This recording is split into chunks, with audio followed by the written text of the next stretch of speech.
I'm a little obsessed with optimizing my life. I like things to be efficient, productive, and effective. If you're the same way, you're probably in the right place. Time's routinely referred to as our most valuable resource, and William Penn said that time is what we want most, but what we use worst. Never fear. There's an easy way to optimize your time, and that is to automate it. When people hear the term automation, they usually think of either cars because of auto or of mass manufacturing, but automation is really the technique of removing labor from a process. So in other words, how can you have a life where you have to work less and think less about your daily activities?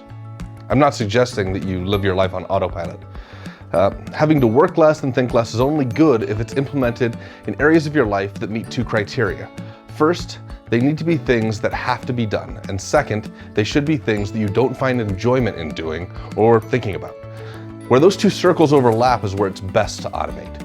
Things outside of that zone either don't need to be done or they provide you with an experience that you enjoy and savor. So there's no need to automate something you enjoy doing, and there's obviously no point in automating something that doesn't need to be done. This video is about everything else. The grind of doing the dishes, to getting to the gym, following up on emails or vacuuming the rug.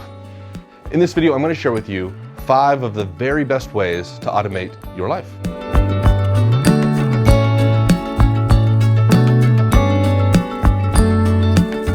Hi, I'm Tyus France. There are strategies that you can put into your life that will save you time and reduce your choices. Reduce choices? Isn't choice a good thing? Well, yes, of course, choices are a good thing, but too many choices is also a really bad thing. It's called overchoice. It was coined by a guy named Alvin Toffler in his book, Future Shock. Having too many choices makes you experience regret and dissatisfaction because you're left always second guessing if you made the right decision. That's why companies generally limit the offerings that they give to consumers. When Steve Jobs took back control of Apple in 1997, the company was at the brink of bankruptcy and it made over 350 different products. Customers weren't buying because there were so many options that they would fear that they'd make the wrong choice. The first thing that Jobs did was cut back the product line to just 10 options. Customers came back in droves, and Apple went on to become the most valuable company in the world. Another example comes from the author Barry Schwartz in his book, The Paradox of Choice, where he describes purchasing a pair of pants for the first time in years and being shocked by all the options. There was loose fit, easy fit, comfort fit, tapered cut, and the elusive skinny jeans. He left the store with the most comfortable pair of pants he'd ever purchased, but he was still unsatisfied because with all the options that they had, there was no way for him to know if he made the right decision or accidentally left the best style of pants at the store. The goal then is to simplify my life, which is easier said than done. There are things that I can easily remove and things that I can't. For the stuff that needs to get done, but that you don't want to do, we can automate that. So here are my 5 favorite ways to automate my life. The first way to automate your life is the most obvious, and it's robots, of course. I love robots. I dream of Rosie, the robot maid from the Jetsons, or the Lost in Space robot that was always flailing his arms and warning Will Robinson of danger. As cool as it would be to hang out with C-3PO or task Wally with cleaning up the world's garbage, we really are not there yet with our technology. And maybe that's a good thing. The Terminator doesn't paint a very pleasant picture of our robot overlords. And some of the world's smartest people like Stephen Hawking, Elon Musk, and Bill Gates have warned that artificial superintelligence may very well be the downfall of mankind. Not to worry. Robots are not that powerful right now, but they can be extremely helpful in automating your everyday tasks. We all have seen robot vacuum cleaners bumping into walls like drunk freshmen on their first college party. Some people may not think of their washer and dryer as robots, but that's exactly what they are. A robot is defined as a machine capable of carrying out a complex series of actions automatically. By that definition, most kitchen appliances are robots. We even have robots that manage other robots. Your thermostat is nothing but a simple robot that tells 2 other robots when to turn on and turn off, namely the heater and air conditioner. Digital personal assistants like Alexa, Google, and Siri can reach out and control all sorts of machines and can be used on their own to set timers, alarms, do research, make lists. Many of my favorite robots revolve around home automation. My doorbell can tell me when a package has arrived. Every light in my house is made by Philips Hue, and it can be automated. My lock automatically secures my house when I leave and unlocks the door when I approach it. And my security system and all the cameras that I have give me peace of mind by informing me if someone is snooping around my house. These robots may seem simple, but they can save you hours each day on menial repeated tasks, and they're getting more sophisticated all the time. Self-driving cars are slowly transitioning from being a thing of fantasy to a commonplace reality. Boston Dynamics has released a number of robots called Spot that's already being used by Park Patrol in Singapore. And delivery robots are already being developed and in some cases dispatched by FedEx, Amazon, and DoorDash. In 1902, Ivan Pavlov noticed that the dogs he was researching would start to salivate when they were around the person that fed them. He set up a metronome to make sound before they gave the dogs food. And it didn't take long before the dog's mouth started to water when they heard the sound of the metronome. This set in motion the concept of classical conditioning, where you can get the results that you want by pairing it with something that you already respond to. For example, companies will hire celebrities to appear in their advertisements because they want customers to feel the same way about their product as they do about that celebrity. You might congratulate your kids when they share a good report card so that they're encouraged to get good grades in the future. Classical conditioning is happening all around us, all the time, but it's rarely used on ourselves by ourselves. With a little creative thinking, we can use the process to automate our own behaviors. There are 3 steps to this. First, you need to identify the behavior that you want for yourself. I'll use myself as an example. I want to get myself to do cardio first thing in the morning. Second is that you need to notice the behavior that you normally do at that time. So the first thing I do when I wake up is I reach for my phone. The last step is to associate the behavior I want with the behavior that I already have. So before I go to bed, I'll plug my phone into the charger by the treadmill. This way, when I wake up in the morning, I'll reach for my phone. In order to get it, I'll need to go to the treadmill. In this way, I can automate my behavior so that the choices that are difficult become easy. Have you ever seen those clickbait ads on the internet that say something like "Celebrity Secrets, the third one will surprise you"? So you click on the ad only to find out that nothing on it is at all surprising? Well, this next strategy on how to automate your life will probably not surprise you when you hear about it, but it surprised the hell out of me when I started to implement it. So every evening before I go to bed, I have a series of things that I do, like I brush my teeth, I journal, I put my cell phone on my treadmill, and maybe most importantly is I create a list of commitments for the following day. I know that writing a list might seem simple and maybe boring, but the implications and the results, they're profound. First off, this is not a to-do list. I find that to-do lists end up being lists of things that I'll someday maybe do. I've got a to-do list, but this list that I'm talking about is a single day's commitments. I'm setting an expectation for myself to accomplish these tasks no matter what before my day is over.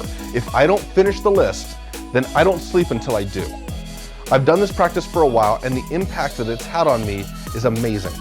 I think it's because it exploits 2 simple psychological observations that I've had about myself.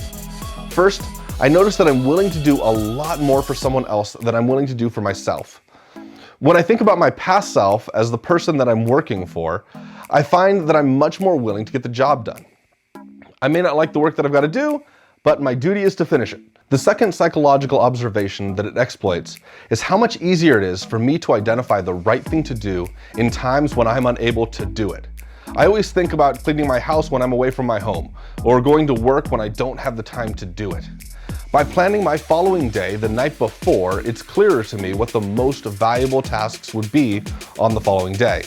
If I wait until the next morning to write out my list of commitments, it usually involves sleeping in, watching Netflix, and ordering pizza. My only word of warning on this is to be realistic with the expectations of what you can accomplish on the following day.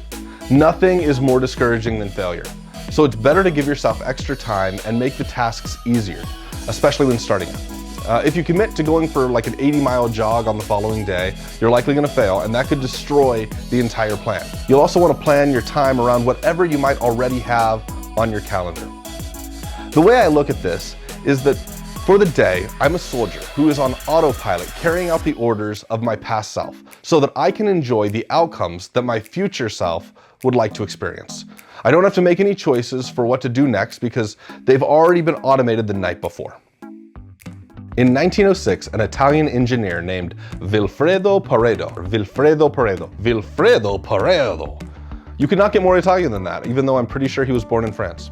Anyways, so Vilfredo Pareto, in 1906, he noticed that about 80% of Italians' land was owned by only about 20% of the population, which he looked at in other countries, and he found that the ratio was basically the same everywhere. This became known as the Pareto Principle, or more commonly known now as the 80-20 rule, and it applies to a surprising amount of things in the world. So, for example, 20% of the population accounts for about 80% of all the income.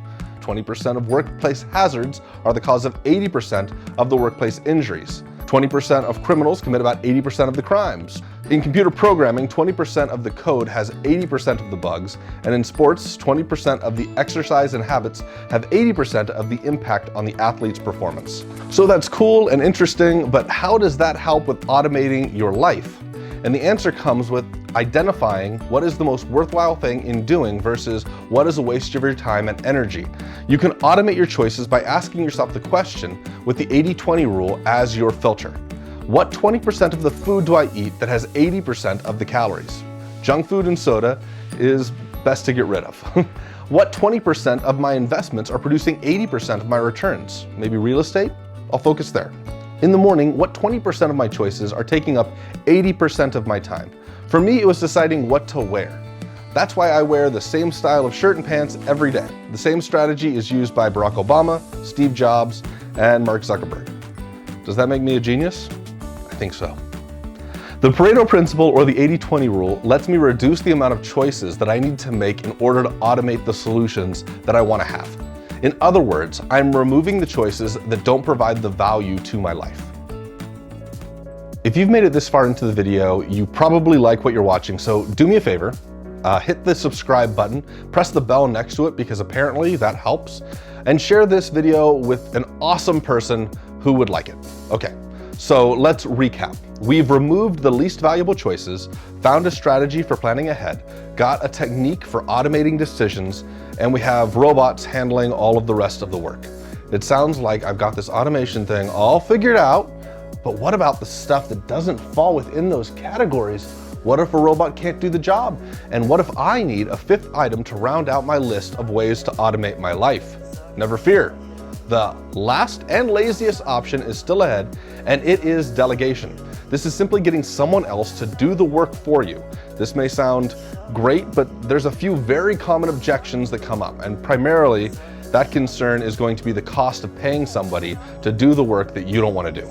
So let's address that concern on three fronts. First is that things often cost less for an expert to do than they would cost for you to do yourself. This is because experts already have the supplies, they already have done the research, and can carry out the task usually a lot faster than you can. Now, I'm not much of a car mechanic, but I can get the job done if I have to.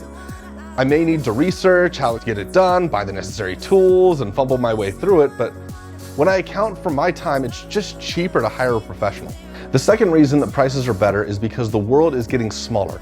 And when you're able to hire from a larger group of people, those people will compete with each other based on price. If a task can be done remotely, those prices are even less. For example, there are virtual assistants that will work for as little as $1 an hour. Check out the website Fiverr if you want to see amazing amounts of services professionals will do for shockingly low prices. Lastly, you may know somebody who will take on the task that you need to have done for free. It's counterintuitive, but oftentimes the most complicated the project, the more likely someone will help you get it done. Studies have shown that when people are asked by others for a personal favor, the person that is performing the favor ends up liking them more. It's because the brain figures, if you are willing to go out of your way for a person, they must be someone you like. So there you go, 5 of the very best ways to automate your life. Now I need to delegate somebody to edit this video.